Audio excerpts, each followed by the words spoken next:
Bonjour à toutes et à tous. Alors je voudrais juste dire quelques mots par rapport aux résultats des législatives. Donc bien entendu, comme tout le monde, j'ai été d'abord très surprise parce que j'ai d'abord vu des sondages, des débuts de résultats sur les journaux suisses et belges qui nous donnaient en première position et le RN en troisième position. Et je me disais, ben, c'est peut-être pas vrai, quoi. J'avais du mal à y croire, en fait. Donc, bon, les vrais résultats, ben, on a été super soulagés, super contents. J'ai eu plusieurs personnes, moi, qui m'ont téléphoné, dont un copain qui me téléphone jamais d'ordinaire et qui est germano-marocain, mais qui n'est pas français, mais qui travaille en France et qui vient boire l'apéro avec nous quand il travaille dans notre coin, puisqu'il travaille pour les réseaux électriques des villes. Donc bon, bah, s'il n'est plus là, il y aura un problème. Bon, par exemple. Et il m'a téléphoné en me disant ça y est, Mélenchon a gagné. Donc il m'a pas dit la gauche a gagné, le Front populaire, il m'a dit Mélenchon. Parce que pour beaucoup de gens, quoi qu'en disent certains et certaines, c'est Mélenchon. Voilà. Parce que c'est lui qui a amené beaucoup de choses, c'est lui qui a expliqué beaucoup de choses, c'est sa figure que les gens pas tous, hein, mais énormément de gens, c'est sa figure qui, pour eux, qui représente ce qui est marqué derrière moi, un autre monde est possible. Voilà, c'est pour ça que je me suis mis devant cette affiche. J'ai du mal parce que je suis obligée de tenir le téléphone, donc c'est pas évident. Alors après, dans l'analyse, maintenant, le sujet principal maintenant, c'est de savoir qui va gouverner. Normalement, si Macron respecte les choses telles qu'elles doivent être, le gouvernement doit être un gouvernement du nouveau Front populaire. Maintenant, est-ce que Macron va respecter ça? C'est pas en tout cas ce qu'il a envie, d'après ce qu'on entend. On entend Darmanin, on entend Véran, on les a tous entendus. Véran a démissionné, mais reste en poste en attendant. En attendant, bon ça peut se comprendre, qu'il reste en poste en attendant que vraiment un nouveau gouvernement soit nommé. Mais on verra. Donc, c'est au nouveau Front populaire déjà de proposer un Premier ministre et une équipe de gouvernement, c'est ce à quoi ils sont en train de travailler. Donc, tous ceux qui disent on veut pas Mélenchon, on veut pas Mélenchon, on veut pas Mélenchon, il n'est pas le seul qui peut être Premier ministre. Ça peut être Manuel Bompard, ça peut être Clémence Guettet, moi ce seraient les deux que je verrais bien, à part Mélenchon. Et lui-même, Mélenchon, je crois que s'il n'est pas Premier ministre, il ne va pas en faire une maladie, quoi. Lui, ce qui lui importe, c'est que tout le travail qu'il a fait, et tout ce qu'il a fait depuis des années, la gauche qu'il a reconstruite, elle existe. Et elle existe justement, elle peut exister sans lui. Et donc ça, c'est important, c'est ça son boulot, c'est ça qu'il a fait. Donc ceux qui crachent dans la soupe, bah, tant pis pour eux. On va pas les nommer maintenant, on va déjà voir ce qu'ils vont faire, on va voir qui entre dans les groupes, les groupes parlementaires. Normalement, la France insoumise aura le groupe le plus important, même si on perd quelques députés en route.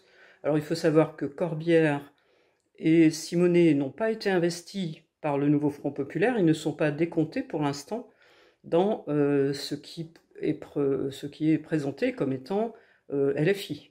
Ils n'y sont déjà plus. Par contre, Ruffin, Autain, eux, sont deux députés qui ont été investis par la France insoumise. Donc si eux s'en vont, ça nous fera deux députés en moins. Mais il y a aussi les députés de divers gauches qui ne sont pas comptés actuellement par le ministère. Ils sont comptés avec les socialistes. Ils n'iront pas tous avec les socialistes. Il y en a qui vont aller avec les communistes, parce qu'il faut gonfler leur nombre pour qu'ils aient un groupe, comme ça a été fait avant. Donc ce sont souvent des ultramarins qui vont dans le groupe des communistes. Je pense qu'on peut au moins récupérer Monsieur Djibaou dans la France insoumise, parce qu'on est quand même le mouvement qui a soutenu le plus les Kanaks. Voilà, on peut récupérer quelques autres. Donc si on en perd quelques-uns, moi à mon avis on peut en perdre 4 ou 5, ça ne va pas aller beaucoup plus loin que ça, on en récupérera d'autres. Et on restera quand même le mouvement le groupe le plus important dans Front populaire.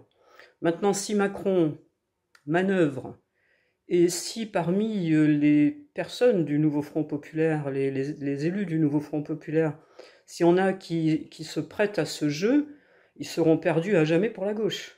Il faut bien quand même qu'ils s'imaginent que les gens qui ont voté pour le nouveau Front populaire n'ont pas voté pour retrouver de la Macronie.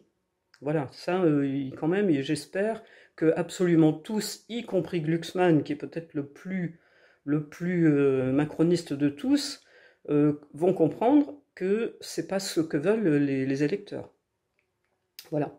Alors, on est très déçus quand même par quelques pertes, notamment Caroline Fiat, parce qu'elle a bien bossé, et c'est très dommage de perdre une députée de cette qualité, mais bon, elle pourra revenir sous une autre forme ou aux prochaines législatives, et aussi en Creuse, où moi j'ai milité. J'ai préféré militer en Creuse qu'en Haute-Vienne, pour des raisons que j'expliquerai peut-être un peu plus tard, en détail.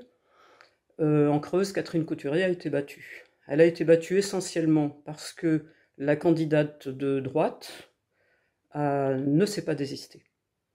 Et donc, Catherine a perdu, et en Creuse, on se retrouve avec un député Rassemblement National, que personne ne connaît là-bas, il vient de Paris, c'est un pote à Ciotti, donc c'est un RN-LR Ciotti, et en Creuse, la Creuse a été un des endroits les plus résistants pendant l'occupation. Il y a eu des centaines de maquisards qui ont été tués. C'est en Creuse que venaient se réfugier nombre d'enfants juifs parisiens. Ils ont été protégés dans des écoles, dans des châteaux, dans plein d'endroits. Et la Creuse se retrouve maintenant avec à sa tête un RN. Je pense que ça ne durera pas, parce que ce député ne mettra jamais les pieds en Creuse. Il n'en a rien à faire de la Creuse. Ça ne l'intéresse pas. Catherine continuera son travail, même en n'étant pas députée, puisque bon, comme elle est à la retraite, elle va militer, elle va continuer à militer, et elle reviendra peut-être, elle aussi, ou quelqu'un d'autre de la France insoumise, à la députation de la Creuse, parce que je ne donne pas longtemps à ce député RN en Creuse. C'est pas possible, c'est juste pas possible. Et à mon avis, le RN va déchanter assez vite, parce que les gens vont se rendre compte. Déjà à l'Assemblée, ils vont être nombreux, on va voir ce qu'ils votent, on va voir ce qu'ils proposent. Ça va être plus visible encore qu'avant. Et voilà quoi. Donc voilà ce que je voulais un peu dire sur les élections. Après maintenant, on attend la suite. Donc tant qu'on n'a pas la composition du nouveau gouvernement, et à mon avis, on l'aura peut-être pas tout de suite. Ça risque d'attendre même à la fin des vacances. Donc on ne pourra pas dire grand-chose de plus en fait.